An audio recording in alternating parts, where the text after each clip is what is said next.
Hey guys, and welcome. In today's video we're going to be talking about how to properly store your video games, especially older cartridge-based games like the NES, Super Nintendo, Genesis, and so on. Now, it's not a new thing at all by any means. But this is more of a help video if you're new to collecting, or if you just got back into it and you want to know what kind of, things are available to you. So in today's video, I'm going to be talking about these. These are universal game boxes that you can buy from several different online stores. I'll put a few links down below. Typically, they run anywhere from a couple of cents to a little over $1 per piece. You can buy them in bulk. I tend to buy them, 50s or 100 if I can get it, just because I have a lot of them, and you definitely need them. Now, the way that these are designed is just like a keep case. So you have a sleeve at the top here where you can put a printout cover, and then the inside you have these slots. Now these are designed to hold different kinds of games. It'll tell you on the inside what kind of games will fit and how they should be oriented and such. So these are really good. It keeps your game secure, free from dust. And just to kind of show you here, this is how I, used to store my NES games, and I'm sure a lot of you do the same thing. So if I don't have the box, I would just put them on the side. I can read the labels, and I can put the pamphlet inside the dust protector as well. But of course, this is not exactly secure. You'll rub against this. You can, bend the booklet. So it's not the best way. Now, down below here, I got a few of my boxed cases, but then I also have the universal game cases. So to show you, if we just take the first one here, so 8 ice. So you can print out the cover, put it in, looks really nice, and then when you open it up, you can actually fit the entire dust sleeve with the game and everything inside. Now, you do need to modify it, but I'll get back to that later on.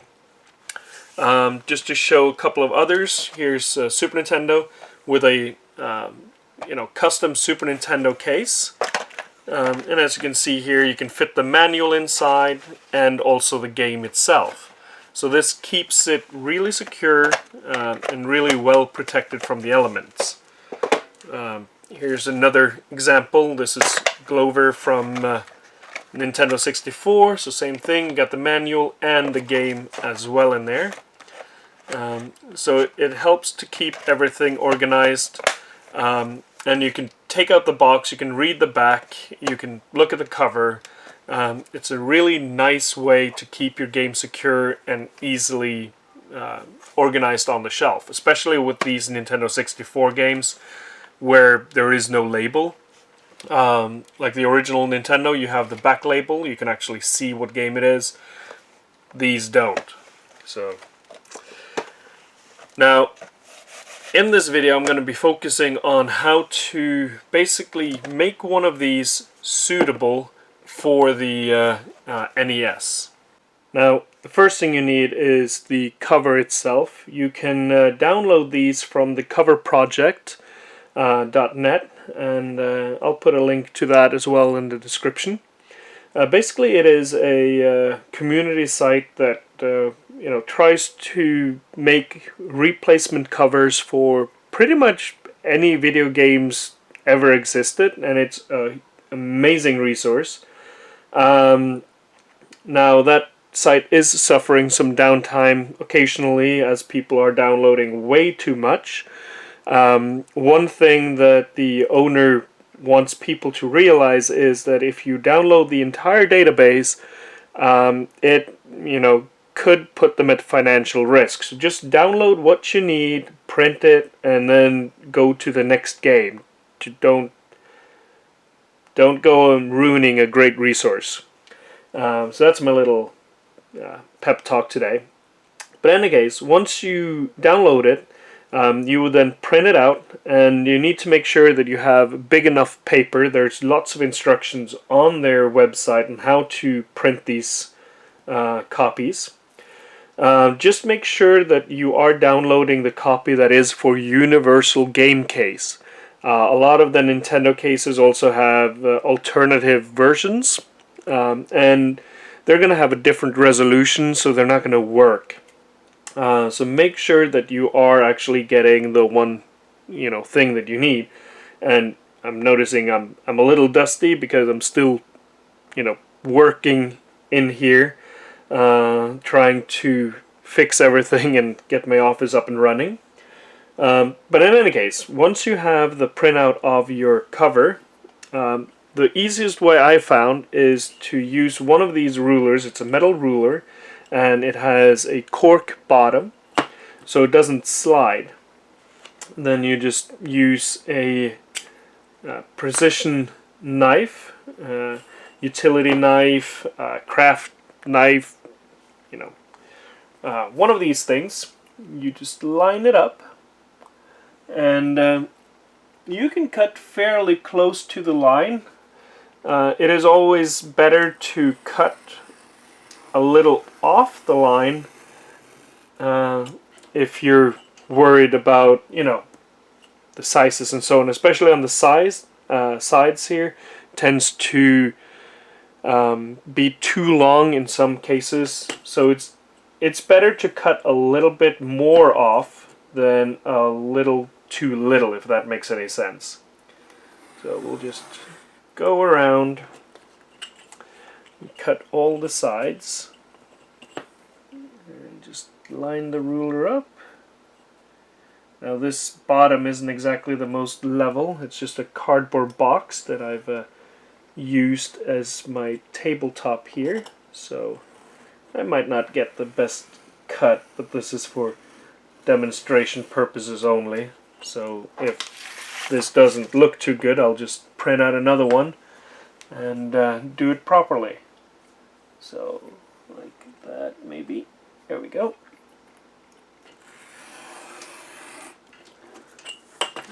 And with any luck, I should have just missing a little bit on the corner here, so we can go in and just easily follow the original cut line. There we go. Oh, a little bit here. There we go.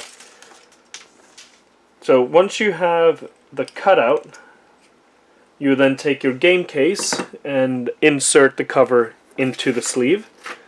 Once you have cut out the cover, put it into the sleeve on the box. It's going to look something similar to this. You can see all the sides are really nice. It makes for a really presentable box. And you can look at the screenshots. Now they tried to make these as true to the original as possible, and Renegade was a really boring background. There wasn't anything good here, really. But now the most difficult thing comes, and that is to basically make room for the cartridge. So this will fit snugly in here.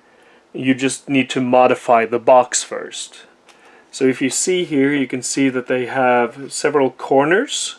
You're going to have to remove all of these, as well as the two little tabs, I guess, right here.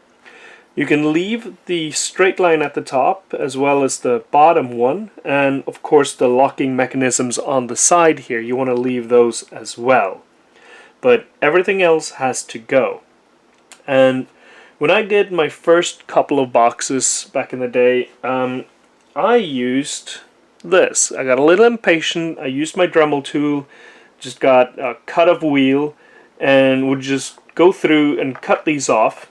And it was super quick, super effective, but also this spins really fast, and it would melt the plastic, and it would throw melted slag all over the inside of the boxes.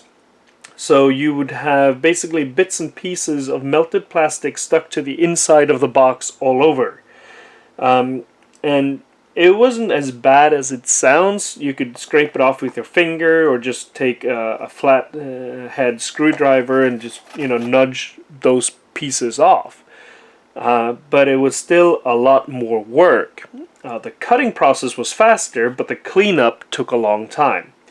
So I don't use that anymore. What I do use is one of these. Now, this is a wire clipper, so it's used for electrical work, but if you look, you can see that it has a little bit of a bend to it. And that makes it really easy to lay it flat on the bottom of the box and snip. It is also extremely sharp, so it cuts through these really easily. One thing though, you definitely want to use eye protection for this. Once you cut these will fly out and they will hit you in the face. And I've even gotten cuts from these as it, went through the air and then hit my chin or something like that. So definitely wear eye protection. So just to show you here, I found the easiest way to do is to snip off all of these little legs first. So anything that sticks out, we're going to cut that, just like that. Then we're going to go in and cut a few cuts along the side of this, so that when we go in, these pieces will just fly off. So, like that. There we go. And you can see how these things are just flying all over the place. So touch that up. Then do this little one. You need that gun as well. And then this one. This is the one that is deadly. This thing will fly at you like a bat out of hell.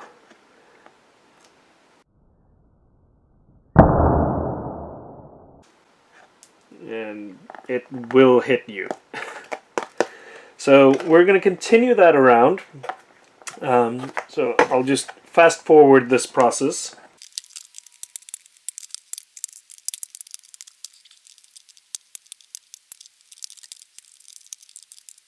Now if you look here, you can see that I left this tab here as well intact. You don't have to, I just find it easier, it holds the games more secure, but it is attached to this piece. So in order to cut that off, what you need to do is go in with these, which makes these really nice to have, and just snip that side base. And then the same on the front, there's a little tab there. Cut that at the bottom. Just like that. And then go around here just like we did with the others. Snip the sides, snip the feet.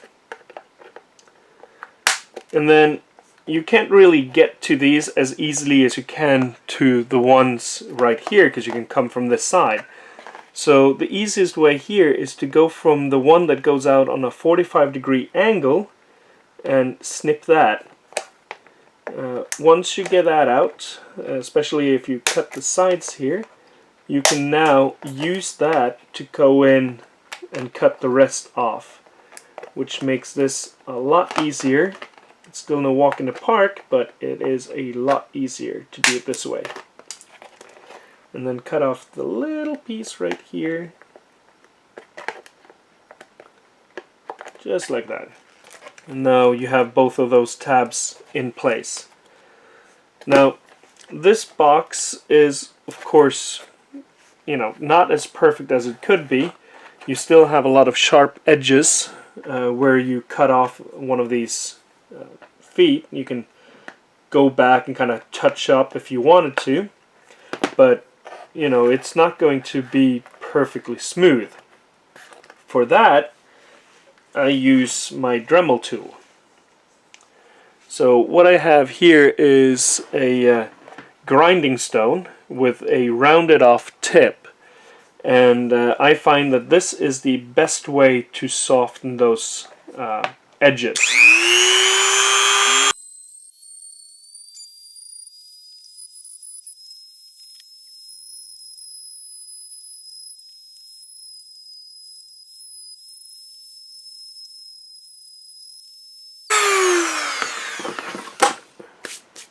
So now these are smoothed out.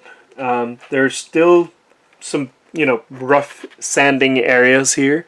It's not going to be perfect, but the main mission here is to get all of those high edges off, so you don't have any sharp pieces of plastic protruding out that could potentially scratch your games. But now this will fit in here nicely along with the dust sleeve, and you can close the box, and it is ready to put on the shelf and be displayed. And hopefully you found this video helpful.